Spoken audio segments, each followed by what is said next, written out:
Hey, what's up, YouTube and Triple T members? Jeremy Barber here, owner of Trade in the Trend chat room on Discord. The link is in the video description. We do have a free 7-day trial. Just click the link. It'll take you into our server, and then type upgrade in any of the text channels to go through the process to be upgraded. You do not have to enter any payment information or anything like that to receive your free 7-day trial. Once your free 7-day trial is up, you'll be put back into the free members area, and then if you would like to upgrade again, you can do so and enter your payment information at that time. So it is completely risk-free. You're not going to enter payment information and then we bill you later when you forget. Nothing like that. So speaking of the chat room, we did not have any end of day plays from Friday into today. The volume was too low, no charts that I really liked. So we didn't hold anything over the weekend. Today we did enter into 2 plays. The 2 plays were GE and GPRO. And these aren't typical plays that I would enter. Their float is a lot higher than what we would normally trade.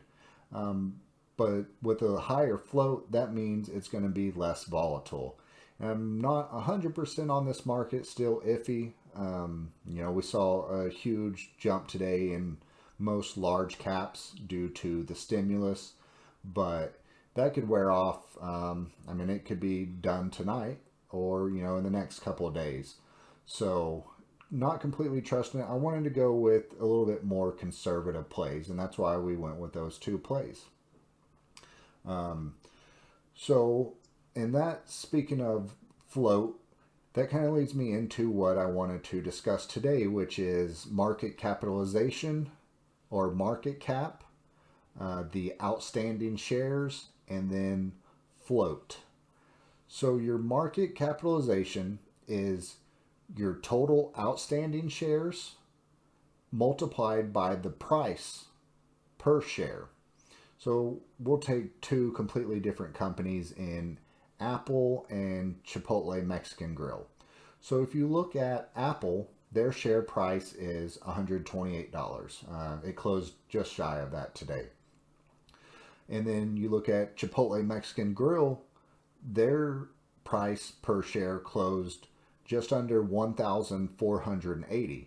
So you're looking at more than 10 times the price of Apple.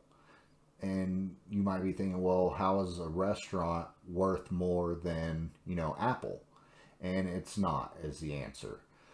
To find what a company is truly worth, you have to take their price per share and you multiply that by the total outstanding shares, or the number of shares that the company has issued.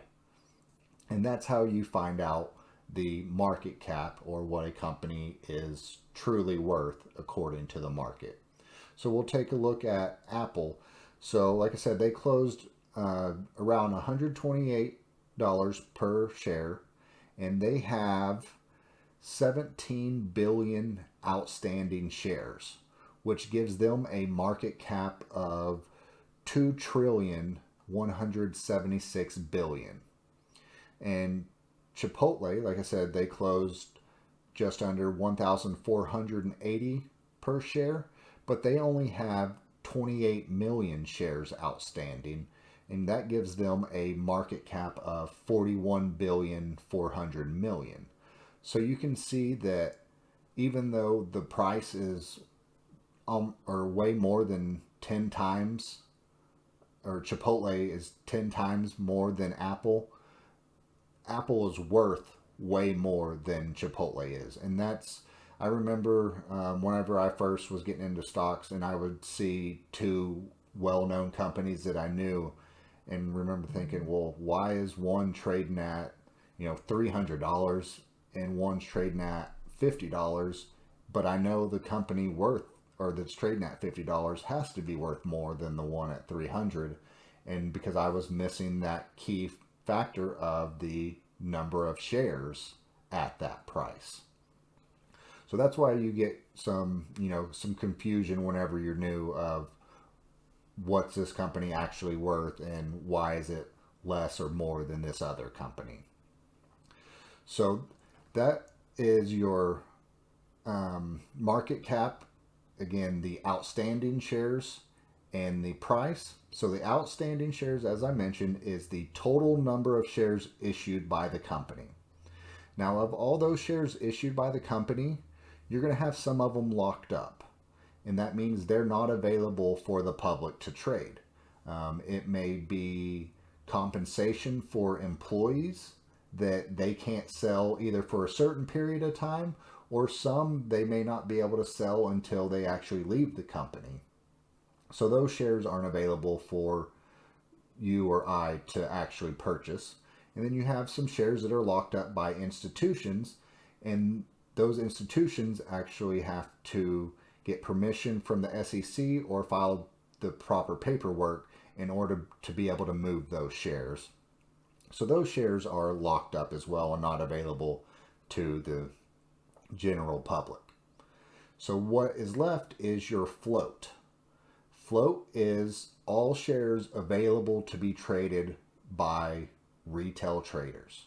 And that's going to be in the supply and demand equation.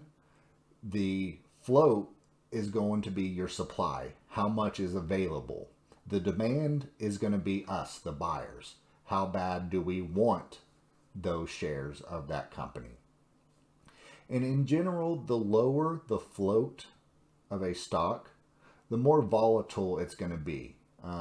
You're going to see more swings up and down, and typically they're going to be harder to trade if you're not able to devote full attention to those. And I mentioned with the two plays that we had today, I went with higher floats, and that's because if we see a red market, I don't want it to drop 20% instantly before we're able to even get out. I want us to be able to get out, with a decent loss where it's, no big deal. We can take that loss and move on, as opposed to if you have something that has, 10 or 15 million float, in a red market, that's going to be pretty difficult to get out of without a huge loss. And oftentimes you also see a larger spread on level 2 between the bid and the ask, and that makes it more difficult to get out at a good price as well. So most of the plays that I trade, I like to have the float under 50 million. Every once in a while I'll go up to 100 million, if a chart really just has to look good. But typically I won't go too much past that. And that's because we are looking for, we are entering more risky plays than purchasing a blue chip company that is going to give us 0.5%, 1%, 1.5% per day. We're looking for those 5 to 10%, 15% moves. And those are the stocks that you have to trade when you're looking for those types of move, are anything with low float. Now I kind of start getting iffy once we start getting under 5 million on the float. That's extremely thin, and those you can actually get stuck in, because if nobody's wanting to buy those at the time, you're stuck. There's not much you can do, as opposed to if you have a float of 40 million that typically does 1 million in volume each day. That's something you're going to be able to get out of pretty easily. So again, the float I use my scan, I'll throw, if I'm getting too many results, I'll throw on the criteria of under 50 million on the float, because that's what I want to see. We're looking for those more volatile plays, and if that's not something you're looking for, if you're looking for something a little smoother, a little more steady, you can scan for anything over 100 million. Those are going to be the safer, less volatile plays. So that's what I wanted to cover on the float, the outstanding shares, and the market cap. Thanks for joining. Good luck and stay green.